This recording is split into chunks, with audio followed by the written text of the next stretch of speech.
Today is the team preview crash course. How can you win turn 0? In this video, I am breaking down how to systemize team preview to make it the easiest concept that you can understand. So when you are playing in Pokemon matches, online, in tournaments, at regionals, or even the World Championships, team preview feels less stressful. So you can focus more on playing, dominating, and really out-leading your opponents so you can win your matches. Okay, so here I drew out this beautiful diagram, which I take some pride in.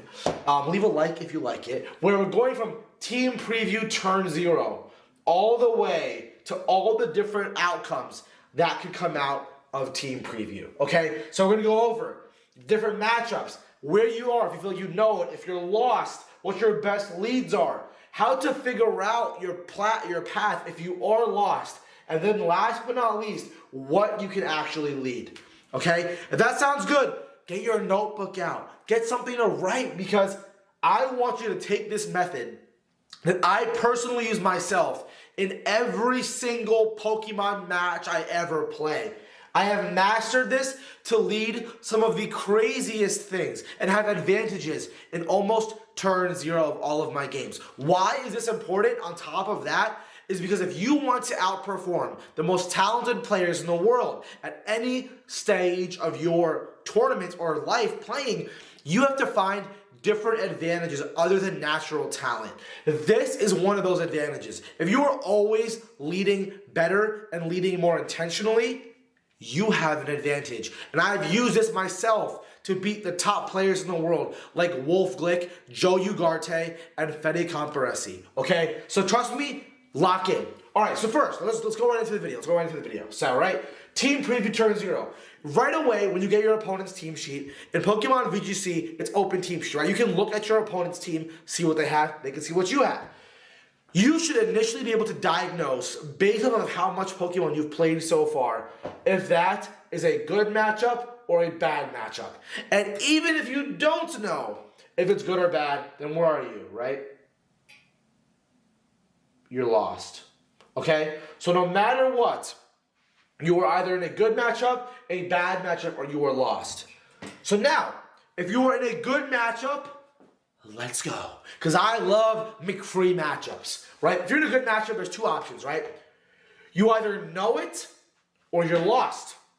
Well, if you know the matchup, done, you're good. Don't worry about it.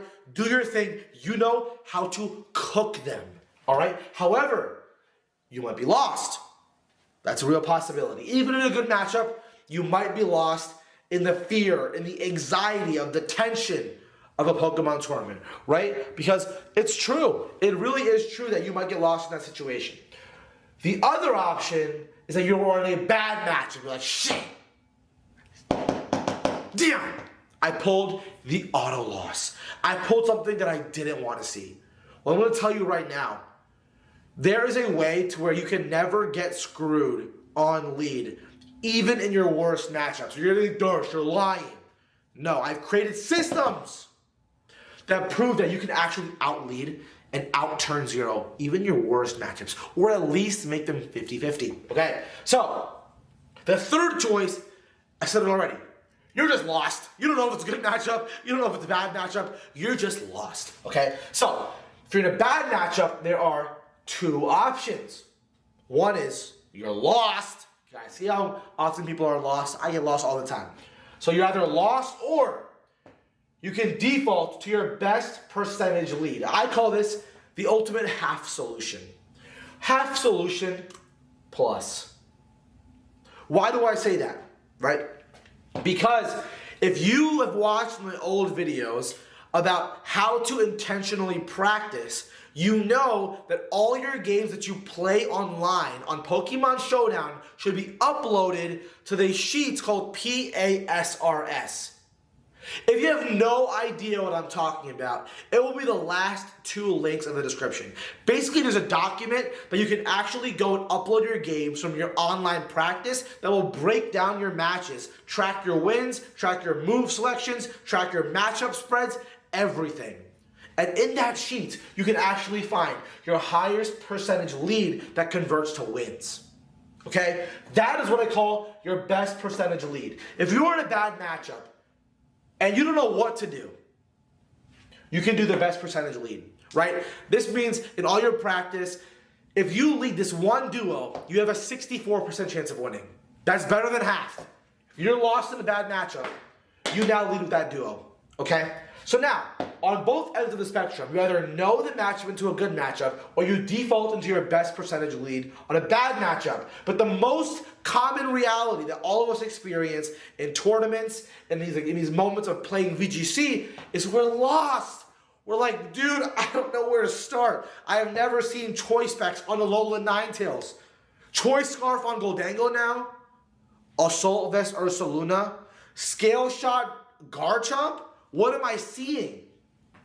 You're lost. I get lost too. This happened to me multiple times against top players, against players I had never heard of. It happens all the time. And what I'm going to be doing right now is breaking down the system from going from lost to having two different choices of leads. Maybe even a third that I haven't revealed just yet. Okay, so the number one question, let's actually pause. Let's actually imagine we're in a regional, right? We have our switch out, we're playing. Are you prepared? Are you prepared to be there? If you are not prepared, what I need you to do right now is comment the word badge. Guys, I keep saying this in every video. This is a 30-day challenge where it's completely interactable. We can literally earn badges from team building to practicing to playing.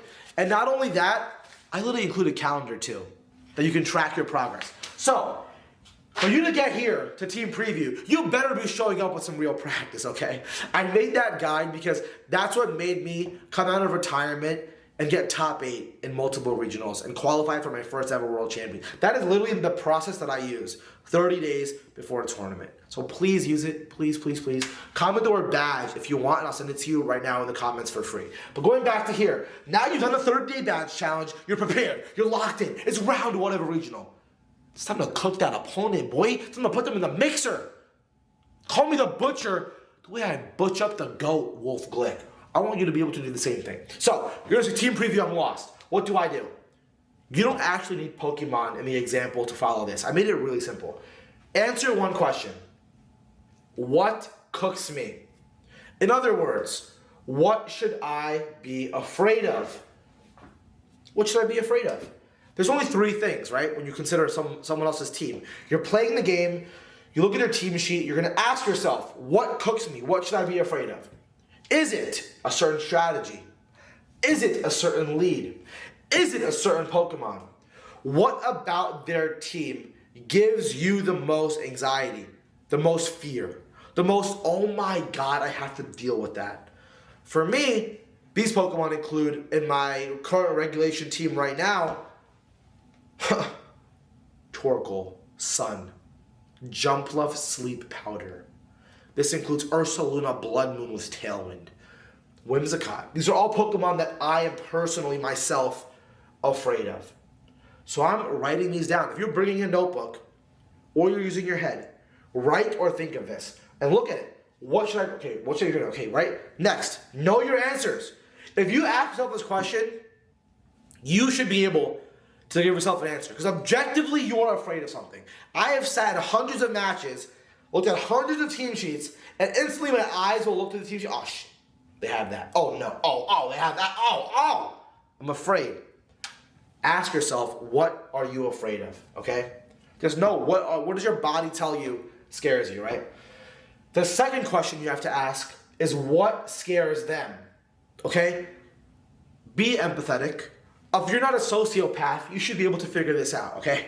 If you like Pokemon, you should be able to figure this out. What about your team was built to be scary? You say, I don't know, Darsh. Think about it. Mouseape.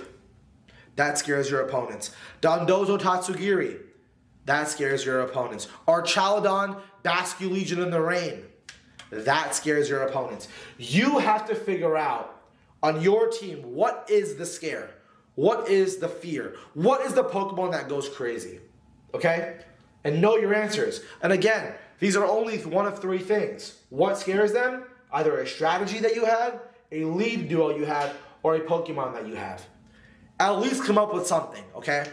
So now you're gonna know what cooks you personally, what cooks me, but also what scares them, all right? Once you know these answers, you make this little Venn diagram in your head. You don't actually have to draw this out, but you are trying to find the center of what cooks me and what scares them. That middle ground, this waffle in the middle of this booty-looking thing right here, all right? And then you realize, well, if I can find what scares them and what cooks me, in this middle ground, I can find a solution, right? So over here, there's two paths to go down. There is the risky path, and there's the safe path. There's also a third path that we actually already spoke about. The third path is right here. Is your best half percentage plus lead, okay? So, really clearly, if you don't know what to do, again, you might be lost, or you might not know that middle ground, which is okay, but you can always fall back on the best percentage lead. I do not go to Pokemon tournaments without figuring out my best percentage lead. Because in the heat of battle, I want to trust what has worked for me for a long time. So that's what I'm going to do, okay? Now, we're going to go into two options, risky and safe. So now you know these questions, and you can at least say you're less lost than you were before. Your risky options, I'll go through both of those first. I personally only go this route if I'm very confident. But if you are now confident in these answers and confident of this understanding, you can go down the risky path. There's two options, right? One is you make them respect you, okay? What does that mean? Can I lead my scary duo? What scares them? Can I lead that? Does that actually respond well to what cooks me? Does it? Well, you can always just do that and make them respect you. The amount of times I have seen people against me just lead Indeedee Sneasler. Or lead, like, what's another good one? Goldango Whimsicott. They'll just lead their super aggressive mode because they're going to make me respect them. Oftentimes, the reward is amazing. Because your opponent is trying to be too intricate, think too much, and they would never expect you to lead the basic thing. That could be Mouse Ape, right? Annihilate the Mousehold. That can be a risky thing. If you're really confident, especially in game 2 or game 3, you can go this right here. Number 2, counter lead their safe reaction to your team. Okay, pause. You're going to say, Darsh, that doesn't make sense. Okay, let me break it down.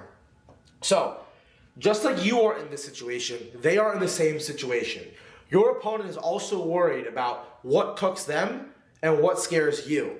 That's a real thought. So now, they might lead a safe thing to counter your scare to them.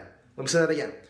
They might lead the safe lead that is a reaction of your oppressive duo that scares them. So what is your risky lead? You are actually going to counter their safe lead to your scary Pokemon strategy. So, meaning, making them respect you is a level 1 play. Countering their counter is a level 3 play. Okay? But you're going to say, Darsh, what about level 2? I have it ready for you. So level 2 is where we go right here into safe. Okay? Safe. Safe is your level 2 play. Okay, you are going to do this. This is what I mostly always do. So if I'm telling you what I do, game 1, I will almost always go safe. Game 2, I will always either go risky or best percentage lead. Unless I know that my lead is broken in a good matchup. If I know it, I'll do the same thing twice. Okay? So, what does this mean? I want you to lead something that the biggest fear that you have cannot get cooked, plus your scare strategy involved at some point. Okay, let me explain that. You have your biggest fear from their team. You are scared of Ursaluna and Electabuzz. Okay? what do you have to lead to make sure that that duo does not run through your team, right? So, for me, that is Tera Ground Pelipper Focus Sash next to Grimmsnarl. That is my version of that in reaction to that. However, I also have to consider what to them is the most scary thing about my team. Is it Tailwind Maker Rain? Is it Archaludon and Rain? What I will then do is take that lead that responds to their biggest threat, but in the back two Pokemon, I will put my biggest scare. And let's say I already have Archaludon or Pelipper in the front, that means I can have Archaludon in the back. If you have Maushold in the front, that means you can have Annihilape in the back. If you have Dondozo in the front, you can have Tatsugiri in the back. What you are wanting to do safely is lead a wall that their biggest fear to you cannot be broken by, plus their biggest fear that you have to make them respect. So it combines the making them respect you with the safe counter to their lead, right? That's why I call it the safe. This is always how I approach game one. This is how you should approach game one. And now what you've just realized is, oh my God, we just went from team preview to our matchups, to all the possible options, to answering questions to figure out what we should lead either game one, game two, or maybe even a game three. I hope this makes sense. This is how I do team preview in every single matchup I ever play. I follow this mental flow chart in my head. And again, it's pretty linear in my opinion. If you want this, let me know. I'll send you a picture. All you have to do is download my badge challenge, comment badge, send it to you for free. Let me know what you guys think in the comments. Like, subscribe, I appreciate it. And if you want to watch me actually interview James Evans, where we talk about a lot of this strategy, watch this video right here. And you know, I'm gonna put another video right here that you might want to watch as well. Okay? Let me know. Like, subscribe. Been Dark Tide Darsh. Let's make team preview make free. I'll see you guys later. Peace.